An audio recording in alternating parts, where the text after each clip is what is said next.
Hola Fátima, buenos días. Efectivamente, ¿no? La delincuencia finalmente afecta cómo los agentes económicos, los consumidores, los productores, quienes estamos finalmente participando de la economía, tomamos decisiones en nuestro día a día. Y un poco primero ver las cifras de cómo nos afecta la delincuencia, que no es una novedad para nadie que nos está viendo, porque lamentablemente es algo que nos afecta cada día y que con los estados de emergencia pues se ve más tangible. El 27% de personas mayores de 15 años reporta haber sido afectado ya por un delito en el último año. Esta cifra ha subido respecto a la última medición, que antes estaba más cercano al 20%. Y muchas personas, 17%, consideran que la delincuencia es el principal problema del país. Teniendo los problemas que tenemos, no recordemos, inflación, pobreza, muchas personas consideran que la delincuencia es el principal problema que las aqueja finalmente. Amenaza la inversión, amenaza sus casas, su seguridad, ¿no? Y algo que creo que es interesante es que todas las personas que son afectadas finalmente por la delincuencia, ni el 20% alcanza a realizar una denuncia. Y el principal motivo para esto, y eso es siempre una llamada de atención para las autoridades, es que la gente piensa que esto es una gran pérdida de tiempo, ¿no? Y esto genera círculos viciosos, porque si yo no denuncio, entonces la policía no tiene información para saber dónde enfocarse más. Entonces es como un círculo vicioso entre que lo hacen mal y nosotros no ayudamos a que lo hagan mejor. Y de hecho, Paola, esto es confianza. Hemos tenido hace unos minutos un enlace con una joven, con una señora que ha sido afectada por la delincuencia. Le robaron el teléfono. Ella ya sabe que es el teléfono en las Malvinas por el aplicativo y finalmente no llega nadie. Entonces, por eso se tiene que hablar también de estrategias claras, pero y justamente por lo que acabas de decir, el 63% de los peruanos confía poco o nada en la policía, lamentablemente.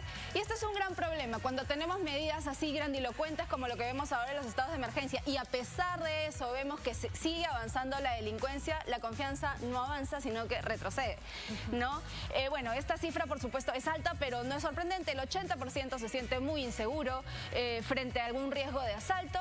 Y esto sí nos debe alarmar un poco. Más del 50% de los peruanos apoyaría que se irrespeten los derechos de las personas siempre que sí se acabe con la delincuencia. Eso es preocupante, sobre todo en un contexto con instituciones débiles como el Perú, ¿no? Donde no sabemos cómo puede jugarnos ese tema, ¿no? Y de hecho las cifras son tristes en cuanto a la confianza y finalmente cómo se gestiona también los operadores de justicia su labor, pero no es, digamos, un afán pesimista el que tenemos, sino un afán de que las autoridades puedan tomar esto como una advertencia de lo que tienen que hacer mejor. Claro, y ahora muchos dirán, este es un bloque económico, ¿qué tiene esto que ver con la economía?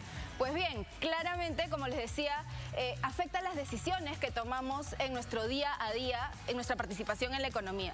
Reduce la actividad de negocios, por supuesto, ¿no? O sea, cuando vemos el tema de las extorsiones, por ejemplo, vemos que muchos negocios tienen que cerrar, tienen que moverse de distrito, tienen que tomar diversas decisiones que al final lo que implica es que no operan en paz y que producen menos de lo que podrían producir si no estuvieran siendo constantemente afectados por la delincuencia, ¿no? Y por supuesto, se tienen que destinar más recursos para la seguridad de todos los agentes, del privado, que puede ser para proteger mi hogar, para protegerme a mí mismo, para proteger a mi empresa, alarmas, cámaras, diferentes medidas que se toman, ¿no? Pero además el Estado que tampoco es que recaude demasiado dinero, tiene que poner cada vez más dinero a la seguridad ciudadana porque el tema sigue avanzando. Sin hablar de la falta de ejecución, Paola. ¿No? Y así es.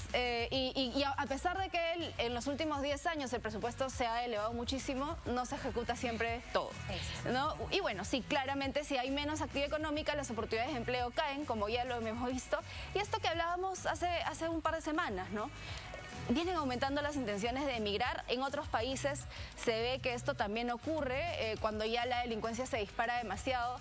400.000 peruanos han salido del país en el año 2022 sin retorno y 6 de cada 10 jóvenes tienen intenciones de hacerlo en los próximos 3 años. ¿Y qué significa esto? Significa que son personas con habilidades, talentos profesionales que los perdemos en nuestro país para elevar la competitividad y finalmente se van a otras naciones. Así es, así es. Y bueno, si uno lo cuantifica en el 2017, el BID estimó que más o menos el 3% del PBI es lo que perdemos por culpa de la delincuencia en nuestro país. Y el PBI a veces suena como muy raro y gaseoso, así que si lo pusiéramos en cifras del 2022 serían unos 15.000 millones de soles 4 veces el valor que tenemos destinado a combatir el fenómeno del Niño este año. ¿Perdemos más de lo que crecemos, Paola?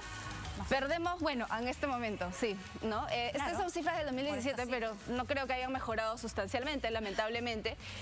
Lo cual sería, digamos, que un peruano cada año pierde $335 por culpa de la delincuencia. Esto puede ser por costos de, obviamente, lo que nos cuesta, lo que perdemos cuando somos victimizados, lo que nos cuesta invertir en protegernos a nosotros mismos, lo que le cuesta al Estado invertir en seguridad.